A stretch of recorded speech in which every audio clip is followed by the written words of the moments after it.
안녕하세요. 노사의 성경서원입니다. 오늘은 요한복음 7장 37절에서 8장 1절 말씀까지 상고해 보도록 하겠습니다. 주제는 명절 끝날에 일어난 일들. 집으로 갈 것인가, 산으로 갈 것인가, 부제가 되겠습니다.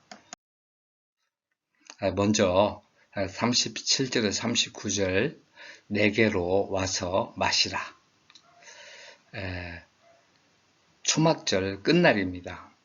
일주일 동안 초막절 행사를 쭉 다 하나님께 경배하고 예배 형식을 갖춘 다음에 제 8일째 되는 날, 이때는요, 그 예루살렘 성전 있는 쪽에서 물이 흘러 나왔다고 그래요. 초막절 때는 아마 계절의 변화에 의해서 그랬던 것 같은데, 그런데 8일째 되는 날은 성전 밖에 있는 실로암 물가에서 물을 길어다가 예루살렘 성전 안 거기 제단에 물을 붓는 그런 의식을 하는 날이라는 거예요. 8일째에. 이거는 이제 무리바에서 광야 생활할 때 하나님이 물을 공급해 주신 것을 기념해 가지고 하는 건데 일종의 기우제, 오늘날로 본다면 일종의 이제 기우제가 된 거죠. 약간씩 변화가지 않겠어요? 어쨌든지 초막절 끝날에 실로암 물을 기르다가 성전 제단을 깨끗하게 하면서 농사도 잘 되게 하고 금년 한 해도 더 새로운 풍성함이 있게 해달라 라고 하는 그런 감사 제사를 드리는 때이지요. 이때에 이제 이 날을 당해서 예수님이 이런 말씀을 하신 겁니다. 37절 명절 끝날 곧 큰 날에 예수께서 서서 외쳐 이르시되 누구든지 목마르거든 내게로 와서 마시라. 나를 믿는 자는 성경의 이름과 같이 그 배에서 생수의 강이 흘러나리라. 이렇게 된 거죠. 이렇게 말씀하신 거란 말이에요. 지금 우리는 이것을 예수님이 활용해서 이제 예수님으로 말미암아 성령의 물이 이스라엘을 복주는 풍성케 하는 그런 성령의 역사하심이 있을 것이다. 이렇게 얘기를 한 거죠. 근데 누구든지 와서 마시라 그랬는데 사실은 뭐예요? 누구든지 목마르거든. 딥소마이거든요. 목마르다. 목이 타는 자들. 갈증을 느끼는 자들. 삶 속에서 무언가 갈급함을 느끼는 사람들은 목이 마르거든. 와서 마셔라. 이거죠. 이게 와라. 에르케세소 그리고 마시라. 피네토입니다. 명령형으로 돼 있어요. 청유형 명령이거든요. 그래서 이거는 초청이자 와 이렇게 초대하는 것이자 또 명령이기도 하다. 단순하게 받아들여서는 안 된다.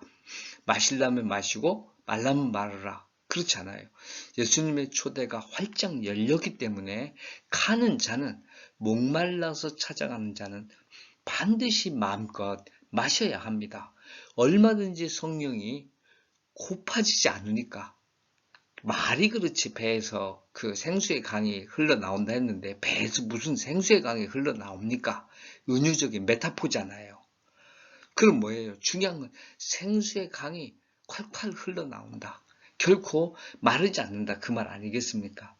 결국 이거는 예수님께서 이제 성령으로 세상을 바꾸시겠다. 하나님이 원하신 것이고 드디어 이제 성령의 역사하심이 눈앞에 드러나는 거죠. 39절 말씀 이렇게 보면은 이는 그를 믿는 자들이 받을 성령을 가리켜 말씀하신 것이라 결국 생수의 강, 생수, 물 이거는 성령님을 의미하잖아요. 이전에도 다 그런 그 의미가 세례 요한의 물테라도 그런 거니까 말이에요. 근데 지금 아직 계시지 않았다. 이게 이제 문제가 돼서 한번 따져보는 거예요.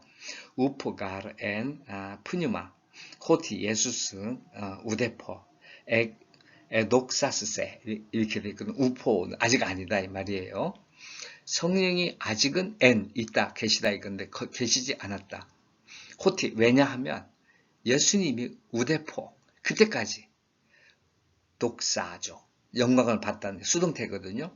영광을 받으시지 않았기 때문이다. 이거죠. 결국 예수님이 영광 받으신 건 뭐예요? 성령님은 영원히 계십니다. 그런데 사람들은 몰랐어요. 예수님 그 세례 받으실 때 비둘기같이 하늘에서 내려왔는데, 그리고 하나님의 음성이 들렸는데도 불구하고 그게 성령님인 줄 잘 모르는 거죠. 제자들도 똑같이 마찬가지인 거예요. 사도 요한도 기록하고 있는 걸로 봐서, 기록하고 있을 때는 이미 다 지나간 거고, 그 당시 예수님이 세례받는 그 당시에 있을 때는 성령님인 줄 잘 몰랐다고 봐져요.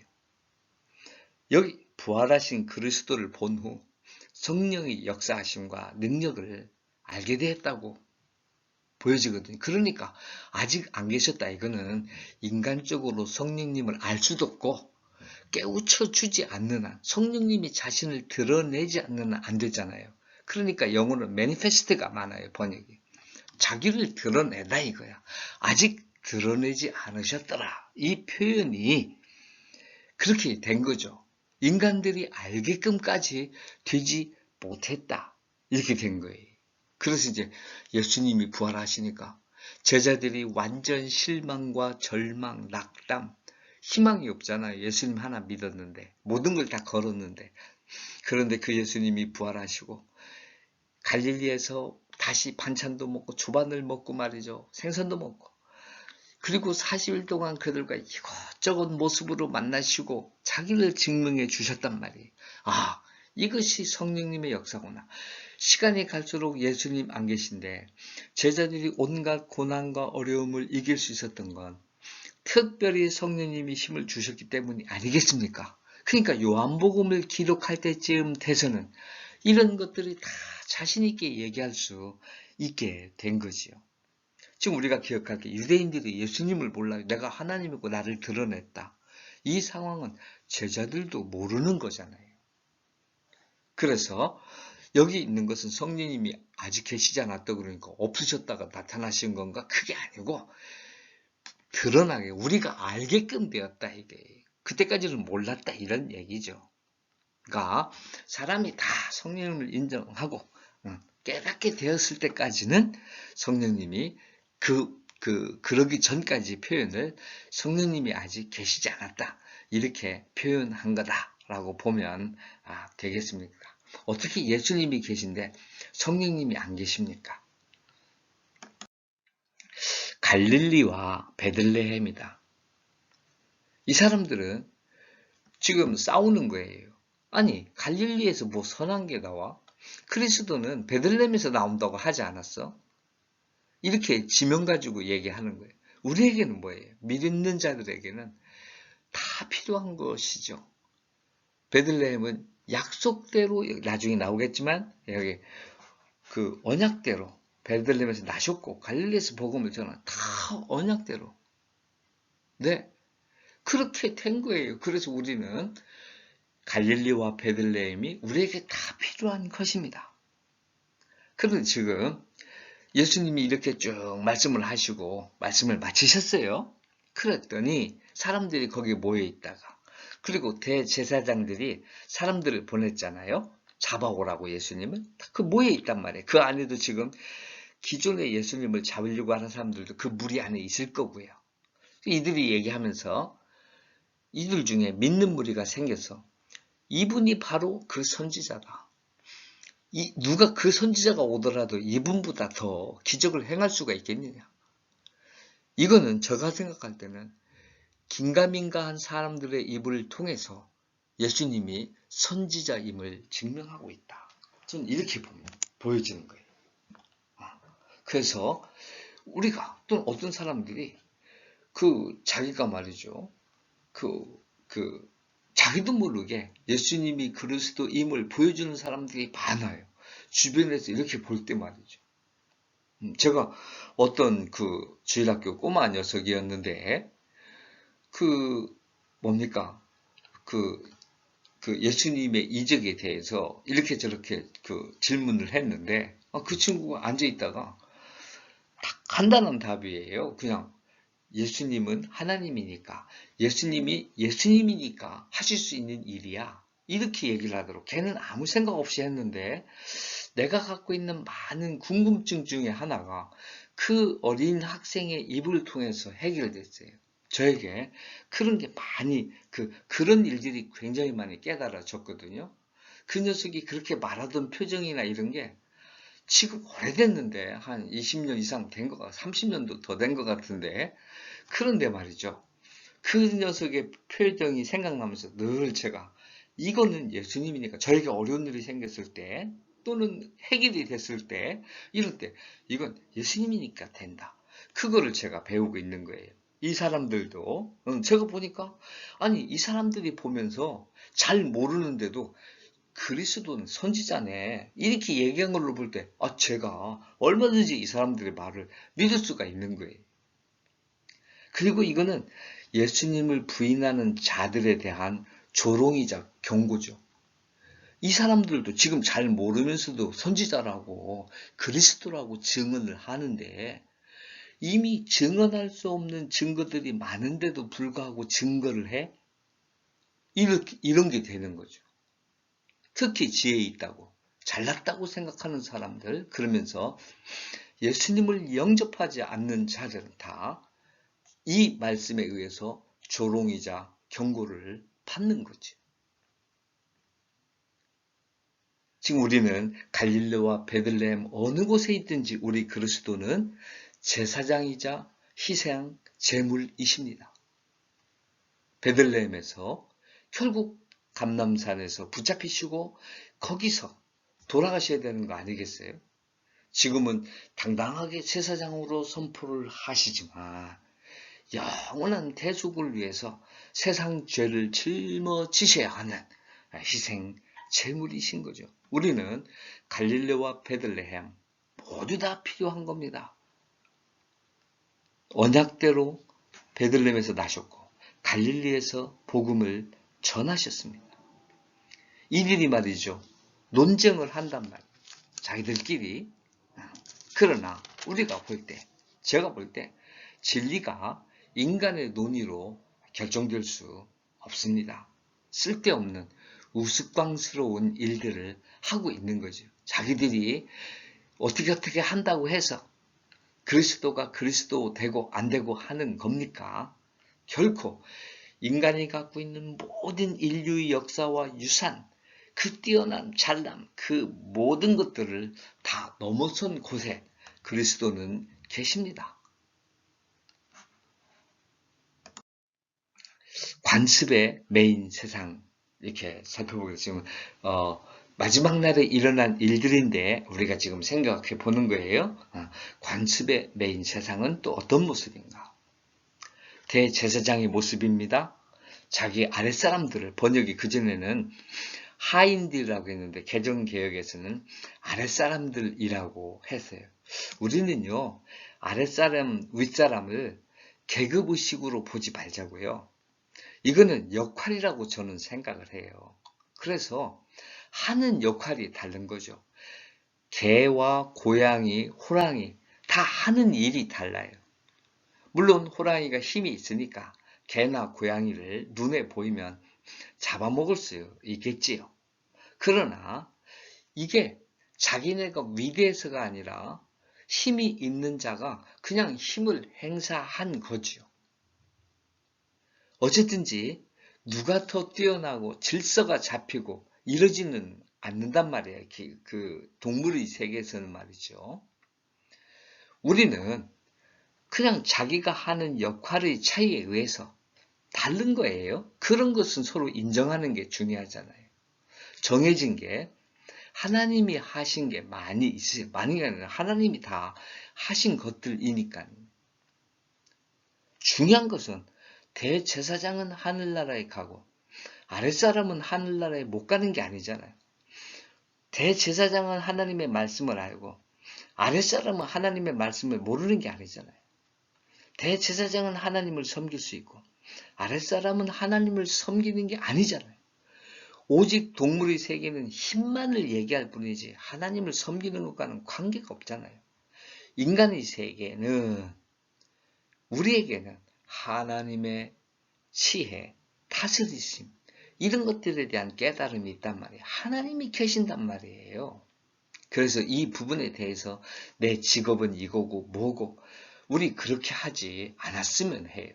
하나님 앞에서 어떤 직업을 가졌든지 정말 감사하는 마음으로 하나님께 영광 돌리고 그 직업을 통해서 이웃에게 선한 본을 보이는 선한 일을 이루어가는 그런 우리가 돼야 되겠다 이렇게 보여집니다. 이런 관습을 뚫고 가야죠.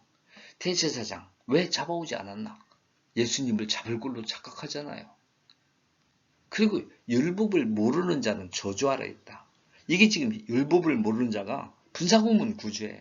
홈의 기노스코마이가 알단데 지금 모르는 자예요. 돈 노모스가 율법이거든요. 목적격이에요. 율법을 요 기노스콘, 톤 노먼 관사고요. 율법을 모르는 자입니다. 알죠? 부정이거든요. 율법을 모르는 사람. 관사 플러스 형용사예요. 분사로 되어 있는 거죠. 그래서 이런 사람은 저주 아래에 있다. 이거는 자기들 말이잖아요. 자기네가 세워놓은 기준 아니겠습니까? 정말로 이 사람들이 자기네가 저주 아래 있는 걸 전혀 모르고 있는 거죠. 우리는 이런 자기 전공을 가지고 있으면서 자기 직업이나 자기 돈이나 자기 세계만 알면서 내 세계를 모르는 자는 저주 아래 있다. 어리석음 가운데 있다. 그렇게 말하는 율법주의자들이 되어서는 안 되겠습니다. 공부 열심히 해야 됩니다. 운동 열심히 해야 됩니다. 뭐든지 열심히 해야 됩니다. 할 수 있으면 잘해야 됩니다. 그러나 왜 해야 되죠? 하나님께 영광 되기 위해서죠. 그리고 우리 이웃에게 선하게 되기 위해서예요. 자기가 잘나는 건 전부 하나님의 영광을 갈취하는 거가 되잖아요. 지금 아랫사람들이 와가지고 내용을 보면 지금까지 그분처럼 그렇게 말하는 진실을 말하는 자를 본 적이 없습니다. 그렇게 명확하게 하늘나라를 전하는 자를 본 적이 없습니다. 진리를 그대로 옮기잖아요. 지금 자기네가 느낀 거. 그러니까 하느니가 너희도 미혹됐느냐? 말이 미혹이지 미쳤니? 그런 말 아니겠습니까? 이거는 정말 자기가 잘났다고 생각하는 사람들, 직업, 사회적인 직업으로 높은 직업을 가졌다고 하는 사람들이 가기 쉬운 그런 착각이란 말이에요. 우리가 반드시 경계하지 않으면 안 되죠. 관습의 메인 세상입니다. 처음 우리 아이를 공부시킬 때까지부터 공부할 때부터 무슨 일을 사업을 시작할 때부터 왜 해야 되는지를 우리는 심각하게 생각하면서 미혹되지 않는 그런 사람들이 돼야 되겠습니다. 아랫사람들의 증언은 정확했습니다. 누구도 손대려고 안 했습니다. 반듯한 모임이었던 거죠. 적어도 은혜가 되었던 거죠. 성령님의 역사가 있었던 거죠. 그리스도처럼 말한 사람은 지금까지 없습니다. 앞으로도 없고 이전에도 없었습니다. 영원히 홀로 그리스도만이 이렇게 말씀하실 것입니다. 율법 아래서의 판단, 니고데모가 얘기했죠. 야, 율법 있는 사람들은 행위를 판단하기 전에 심판하냐? 알아보고 두세 증인이 있어야 되는 거 아닙니까? 그런 다음에 심판해야 되는데 이렇게 얘기하는 게 뭐예요? 니고데모, 예수님에게 순전하다라는 칭찬을 받았다. 거듭나야 한다고 얘기했던 그 친구. 이건 진리를 지금 아는 거지요. 그런데 율법에서는 따져볼 게 없어요. 따지든 안 따지든 이미 정해져 있어요. 다 죽는 거예요. 어떤 분야에서 무슨 일을 하든지 다 죽는 겁니다. 제1계명부터 10계명까지 다 합해서 다 죽는 거예요. 오직 두려운 하나님, 징벌하신 하나님, 용서가 없는 하나님, 이 하나님만 얘기되는 거죠. 구약 선지자를 통해서 나는 자비의 하나님이다. 내게로 돌아오라. 어떤 죄도 용서될 것이다. 안 돌아갔잖아요. 선지자는 갈릴리에서 날 수 없다. 이들이 갖고 있는 관습, 율법, 정해진 원칙, 여기서 하나도 벗어날 줄 모르는, 오늘날로 말하면 꼰대 같은 인물들이라는 거죠. 이것이 지금 마지막 날에 일어났던 일들입니다. 53장, 7장 53절과 8장 1절. 일상회로의 길과 진로회로의 길, 관습 또는 좀 더 과장하면 죽음회로의 길과 생명회로의 길. 저는 이렇게 보고 싶어요. 무리는 각각 집으로 돌아갔어요. 카인, 에프르세산, 헤카소토가 에브리바디거든요. 각자 이초원이에요. 각자 에이스톤, 오이콘 아우트 그의 집으로. 에이스톤, 오이콘 아우트 그의 집으로 돌아갔습니다. 뭐죠? 자기 일상으로 돌아간 거죠. 지금 생수의 강이 배에서 흘러날 것이다. 마셔라. 이렇게 얘기했는데 율법 아래 있지 않은 자들, 율법을 모르는 자는 저주받은 자들이야. 그리고 각각 다 돌아가 버린 거예요. 자기 집으로, 일상으로, 관습으로, 율법으로, 죽음으로 돌아간 거죠. 예수님은 산으로 가셨습니다. 예수스데 에프루스 에이스톤 토오로스 톤 엘라이오. 여기는 어디죠? 감람산에서 기도하셨고 마지막 거기서 붙잡히셨고 늘 감람산 근처에서 벳박의 베다니 그쪽에도 감람산 근처에서 말이죠. 예수님의 안식처요, 기도처요, 제자들과 함께 모임을 갖는 곳이요. 늘 생명이 있는 그런 곳이었다. 우리가 그 소크라테스의 변명이라는 책을 보게 되면 소크라테스가 사형 온도를 받습니다. 보통 250대 저기를 받는데 제가 지난번에 한번 말씀드린 건데 요하고 한번 대조해 보는 건데 500명이에요. 대표가 투표권을 가진 사람 500명인데 250대 250이 되면 부결이 나는 거예요. 무죄가 되는데 220대 280, 30표에 의해서 사형이 언도됩니다.